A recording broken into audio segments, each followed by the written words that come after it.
Sənin konsertində Velizar sənə dəstək olmaq istədi. Nə mənada?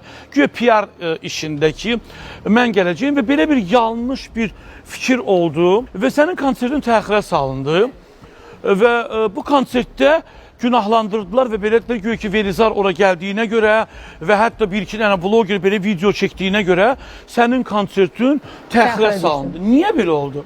Heç bir insana görə bizim konsertimiz təxirə düşməyib, bu 100%. Əvvəl birinci biz qanuni bir dövlətdə yaşayırıq. Hansı qanunda, qaydada yazılıbdır ki, Velizar kimi insan Gəncə şəhərinə gedə bilməz, nə bilim Mingəçevirə gedə bilməz. Elə bir şey yoxdur. Konsertimizin təxirə düşməyinin səbəbkarı bizim təşkilatçımız oldu.